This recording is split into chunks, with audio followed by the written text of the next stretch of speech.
احنا كشباب بنبدأ نحط الاحتمال الاول والاخير ان البنت دي معجبة بينا. عايز بس افهمك على حاجة.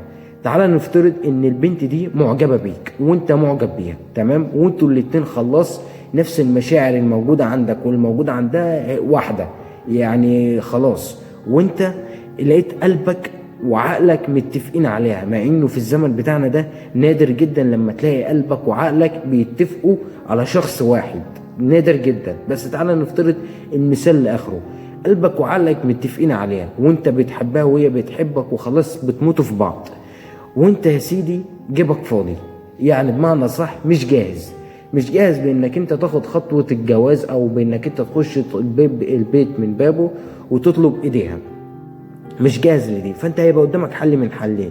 الحل الاول وهو الوحش اصلا، بانك انت خلاص كل واحد بقى يروح يشوف سكته، هي تروح تشوف حد تاني جاهز وانت تروح تشوف بقى واحده تاني لما تكون جاهز. ده الحل الاول.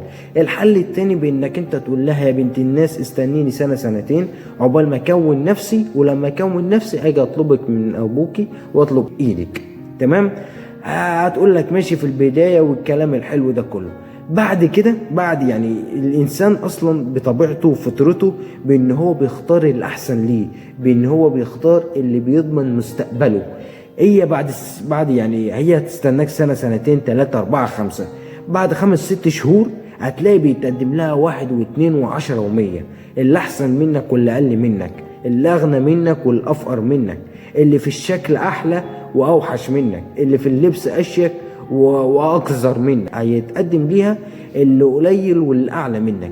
فهي هتبدا تختار اللي يضمن لها مستقبلها وهتبدا تنساك، وانت بقى ساعتها هتبدا تقول ان هي خاينه، ان هي سابتني، ان هي مش قد الوعد، ان هي كذا وان هي كذا وان هي كسرتني، وتبدا تخش في حزن واكتئاب وتنسى حياتك وتنسى مستقبلك وتعيش ايام سودة عمرك ما هتعيشها، يعني ايام صعبه جدا. مع ان اصلا في البدايه انت اللي كسرت نفسك، وانت اللي حطيت نفسك في الايام السوداء دي، وانت اللي تعبت نفسك بنفسك، انت اللي جبت السم وحطيته في الاكل وكلت الاكل. ليه؟ علشان انت دخلت في علاقة عاطفية ودخلت في قصة حب وانت جيبك فاضي.